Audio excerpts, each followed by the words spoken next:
Pengalaman ya, dari kasus-kasus yang ada di masyarakat ini benar-benar sangat mengecewakan ya.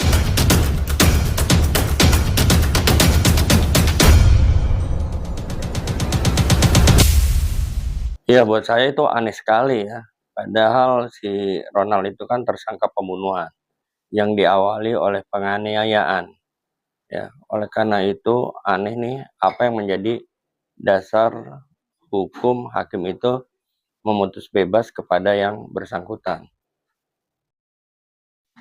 Masuk akal nggak bang alasannya ketika apa si Ronald ini dianggap akan menolong nih memberikan napas buatan dan berupaya membawa ke rumah sakit dengan alasan Iya, itu hakim hanya membebaskan apa tadi membuat napas perbuatan, akan membuat memberikan napas memberikan buatan napas perbuatan. sama akan membawa ke rumah sakit. Ya, kalau orang sudah melakukan penganiayaan ya, terus dia mencoba menolong, berarti kan ada indikasi dia tuh penyesalan seperti itu.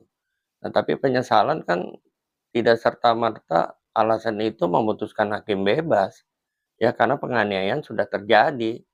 Apa dasarnya hakim dengan memberikan napas buatan terus membawa ke rumah sakit lalu membebaskan pelaku penganiayaan berat, itu kan tergolong berat ya. Oleh karena itu sangat tidak masuk akal lah putusan hakim itu.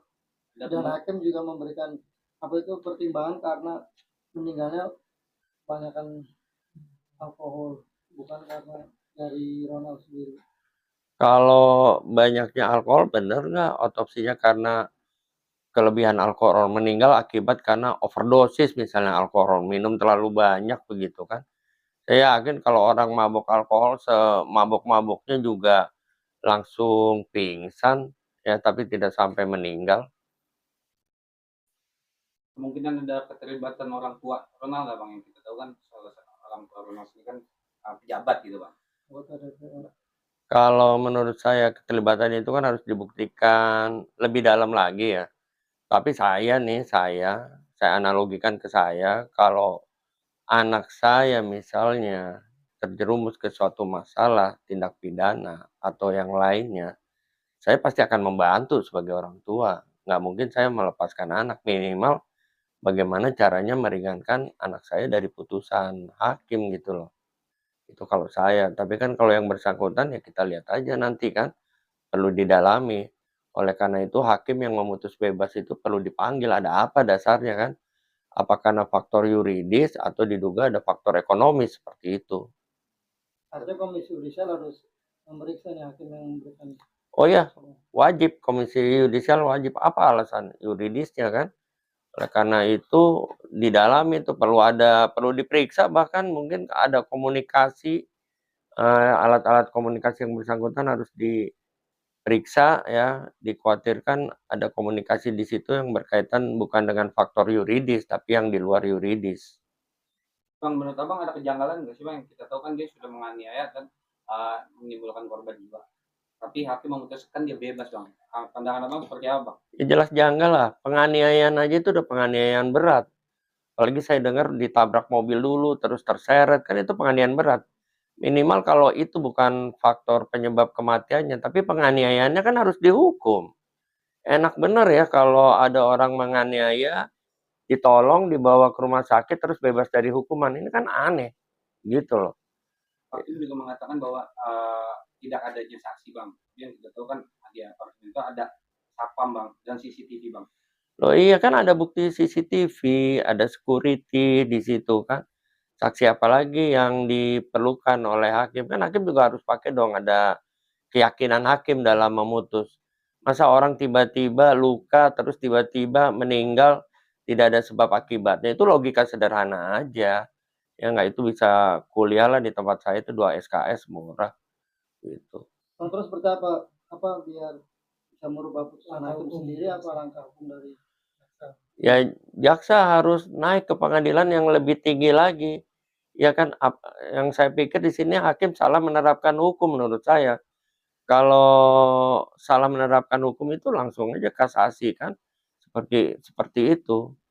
Karena salah penerapan hukum, judek juris ya, sehingga langsung ke kasasi ke Mahkamah Agung untuk berharap dapat diputuskan sesuai dengan seadil-adilnya.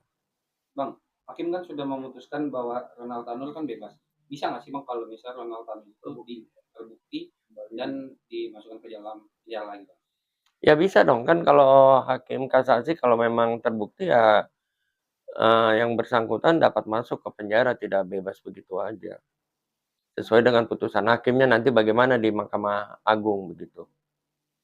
Ini kan artinya kan masyarakat mungkin utamanya di sosial media kan udah selalu ramai untuk membicarakan apakah nanti dalam kasus itu dapat seperti apa kata netizen yang dikumpulkan di sosial media. Hakim itu independen ya, putusannya tidak boleh terpengaruh oleh siapapun.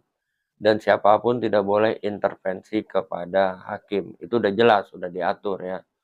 Oleh karena itu memang ya hakim harus memutuskan berdasarkan fakta-fakta ya kan di persidangan. Apa aja fakta-fakta yang di persidangan. Oleh karena itu saya berharap apapun putusan hakim tidak boleh terpengaruh oleh siapapun. Tapi yang jelas bahwa putusan bebas ini kalau menurut saya ya berdasarkan informasi-informasi yang ada itu mencederai rasa keadilan di masyarakat. Bukti mencederai rasa keadilan di masyarakat itu banyak tanggapan negatif kan akhirnya dari masyarakat terkait putusan tersebut. Bang menjadi presiden buruk juga nggak sih mungkin artinya keadilan di Indonesia dengan putusan hakim kemarin? Ya ini dia masalahnya ya. Berdasarkan pengalaman ya dari kasus-kasus yang ada di masyarakat ini benar-benar sangat mengecewakan ya. Hukum terlihat tajam ke bawah, tumpul ke atas. Hukum seakan-akan milik orang kaya begitu. Ya, yang mendapat keadilan hanya orang-orang kaya. Oleh karena itu dengan kasus ini saya berharap nih lembaga-lembaga peradilan ini segera ya menggunakan lah, bukan dalam arti segera tuh menggunakan nurani lah ya untuk berlaku secara profesional aja lah. Jangan karena sesuatu akhirnya mencederai rasa keadilan di masyarakat. Oleh karena itu, kalau saya berasumsi kalau hukum dapat ditegakkan, bisa sebagai panglima di republik ini tentu saja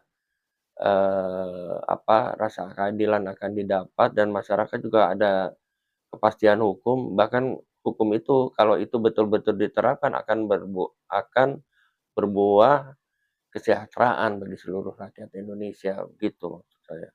Bisa siapa yang paling bertanggung jawab belakangan ini menampilkan pada publik tajam ke atas belakangan.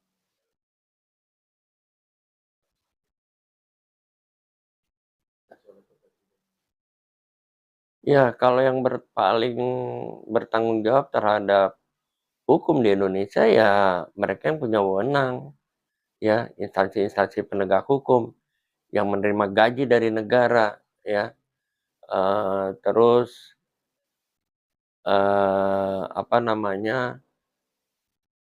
yang mempunyai kewenangan lebih ya, maksud saya kewenangan lebih dalam rangka penegakan ini, dan mereka digaji negara, difasilitasi oleh aparat penegak hukum, seyogyanya menjadi alat negara, bukan menjadi alat kekuasaan. Ya, jadi tegakkan hukum lah tanpa pandang bulu, siapapun yang bersalah, ya mau pejabat dan sebagainya tetap di mata hukum harus sama. Ya. Oleh karena itu mereka-mereka nih yang berada di instansi penegak hukum seyogyanya menggunakan tadi kembali lagi hati nurani agar hukum dapat ditegakkan. Kalau hati kita bersih ya, seburuk-buruknya undang-undang, hukum itu dapat ditegakkan.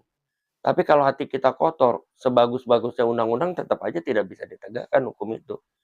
Sehingga di sini perlu tanggung jawab bersama ya, antara penegak hukum dan masyarakat. Contoh ada kasus kemarin misalnya, ada masyarakat yang tanda kutip "kebeli" sehingga memberikan kesaksian palsu. Ya, ini kan tidak benar juga. Itu artinya masyarakat itu, tidak mempunyai tanggung jawab moral juga terhadap penegakan hukum hanya karena faktor ekonomi, sehingga memberikan keterangan yang tidak sesuai dengan keadaan yang sebenarnya. Oleh karena itu, dalam tanggung jawab penegakan hukum ini, semua harus saling, kait-mengait nih, harus saling timbul rasa kebersamaan di antara penegak hukum dan masyarakat. Bang, ada step langkah-langkah nggak Bang buat orang tua korban yang tidak menerima dengan keputusan hakim bahwa si Ronald Tanur ini dibebaskan gitu Bang? Dia harus kemana dulu Bang? Ya, kalau menurut saya ya, pertama hakim yang mencederai putusan itu oleh keluarga korban dilaporkanlah ke Komisi Yudisial. Yang kedua, ya, bekerja sama nih dengan jaksa untuk segera ya, dalam arti tanda kutip ya, bekerja samanya untuk segera jaksa itu otomatis harus melakukan, kasasi di pengadilan. Yang ketiga, apabila masih juga seperti itu ya, kita lakukan paralel lah kerjasama dengan, lembaga selain penegakan hukum seperti Komisi Nasional Hak Asasi Manusia, ya, terus melapor ke Komisi 3 bidang hukum di DPR, itulah, atau bila perlu sampai ke presiden lah, karena presiden kan anggap aja bapak kita ya, pada saat kita tidak mempunyai tidak mendapatkan rasa keadilan, ya kita laporlah ke bapak kita agar ada sikap dari beliau bagaimana terhadap oknum aparat penegak hukum yang seperti ini.